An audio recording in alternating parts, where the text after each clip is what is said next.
Well, this week it's been a week of staying in free camps. We're back out in Outback Queensland. It's been hot. We started off in Normanton and then we came down this road here through to the Burkham Mills Roadhouse, just here. Then we turned off onto this road, which was lots of single lane sealed sections where you have to get off when someone else is coming.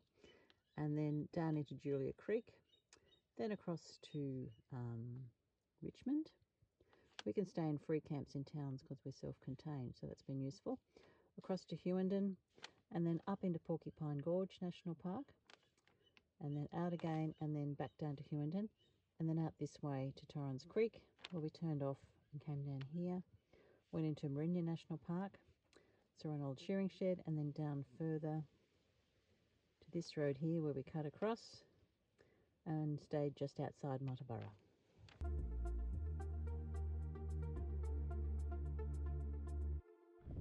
One of the routine things you have to do when travelling is top up your water supply, and we try and do this whenever we see good water, potable water. We do that, and we have Thirsty Nomad filters on our tanking system, and we have one pre tank and one post water tank. The pre-water tank one is for 50 micron, and the post-water tank one is all the nasties that you can get in waters, parasites, etc. So yeah, it's just a matter of filling up the tank. I generally put it through the breather pipe here, and it's showing 3/4 full, so not much to go really. And of course the unpleasant job is going to the dump point and disposing of your toilet cassette waste, but it's an essential job we try and do pretty well every day. We decided to time ourselves on how long it would take us to set the van up. We're quite regimented in the way we do it, and it was just interesting to film all the steps in the processes. I generally work in the front, getting the sunscreen up on the front window, getting the seats ready to be turned around, reversing them. There's an order that we have to do them in, the passenger seat first, then the driver's seat. In the meanwhile, Merrin's busy moving things around in the van, getting the kitchen prepared, getting the induction cooktop out, and moving bags, etc. I'll then put the sunscreens on the passenger doors, and quite often on the driver's door as well. Then I'll mind my helmet and then put the bags in, push the seat back, and then put the awning out. I'll show you now how, in real time, how fast I'm actually moving. I'm not moving that fast, and even then, it's a really prompt and easy way to set the car up. We do this quite regularly, so we've got quite efficient at doing it.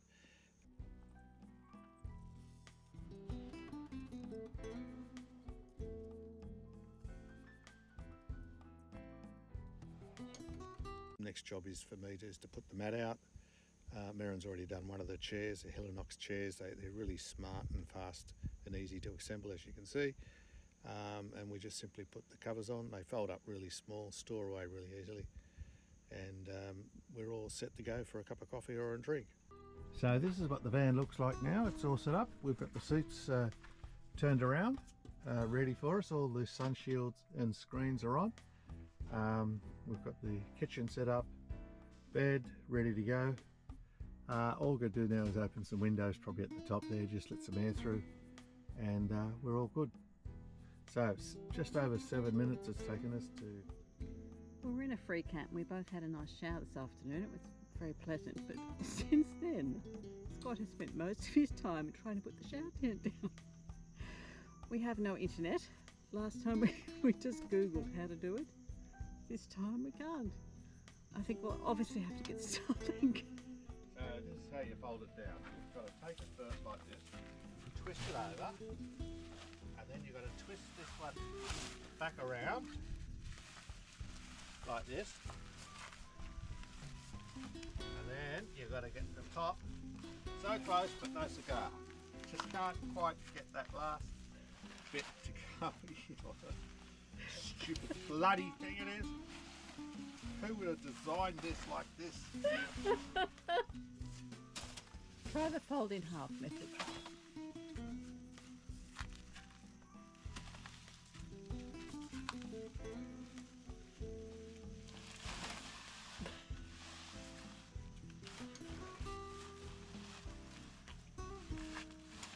Yeah, this is the bag it's meant to be going into.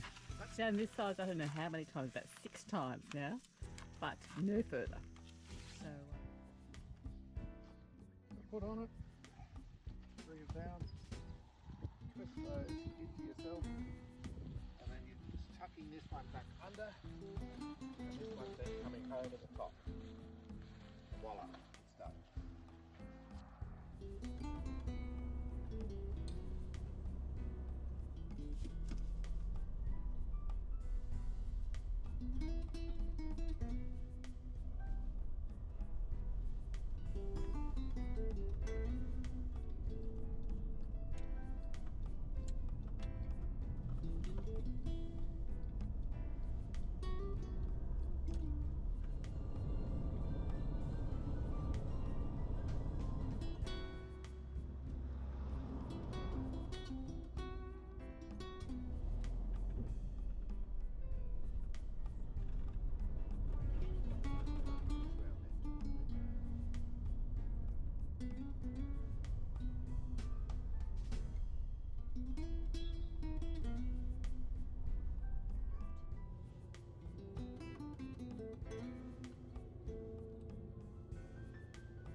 So this morning we're doing the Porcupine Gorge walk.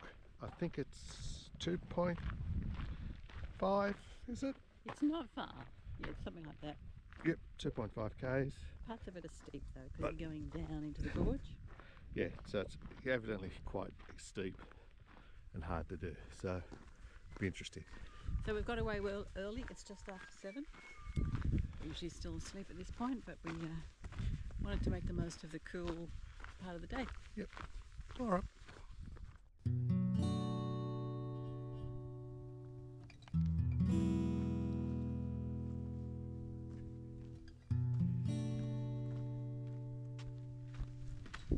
Track along here is quite nice at the moment, just a bit more level. I guess it's like a terrace, it goes up and it'll keep going down and zigzagging down all the way.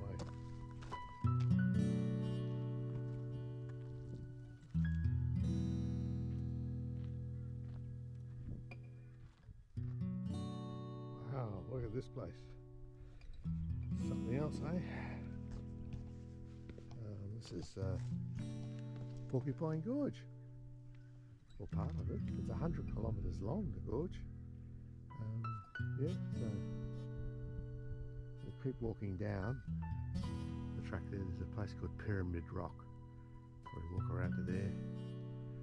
But it's a nice shady side. Oh, what a great spot to camp down here. Pity you can't.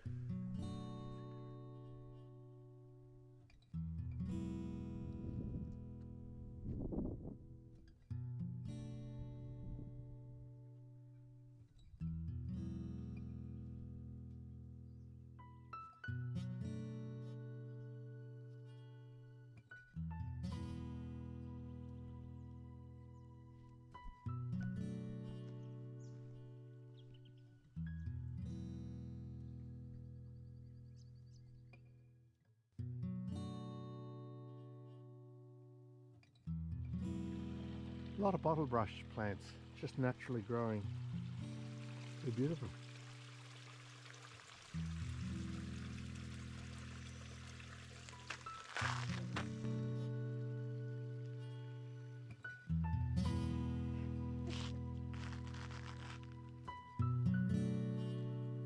That's pyramid rock.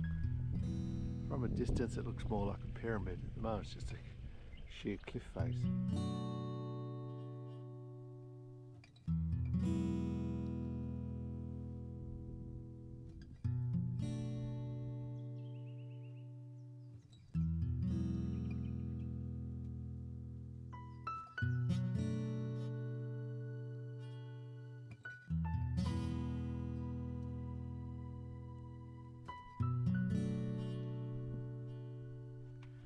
And back up we go for 1.1k to the top of the climb.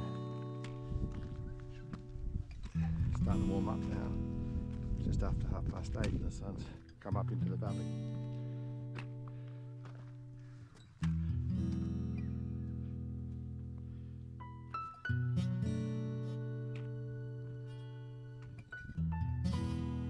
Still it goes up.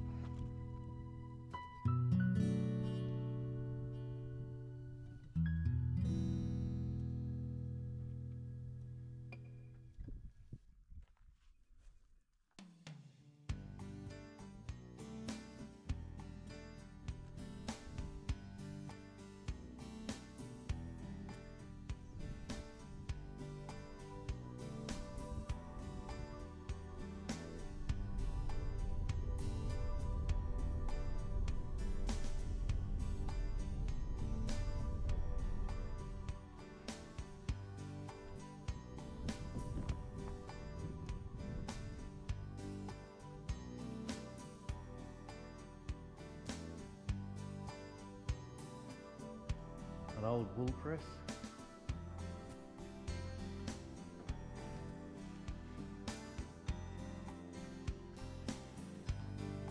It's the shearing shed. The classes and everything up there. Yep.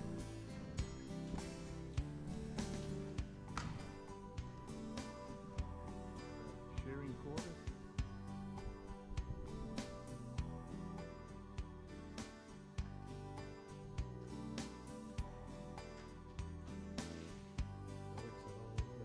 Bottles.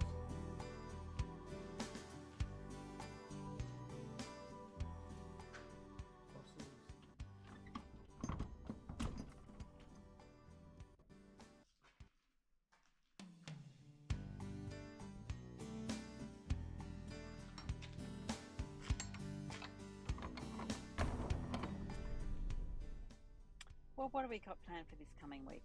We're off to see the world's longest sculpture trail. It's over 200 kilometres long. Then on to Longreach to the Qantas Founders Museum, and then on to Winton. We're not sure after that, but we'd like to go to the Diamantina National Park, then across to Boulia, down to Badawi and on to Birdsville. The Birdsville races are on this coming weekend, so we want to avoid them and wait until people have headed out of town. So watch us next week to see how we get on.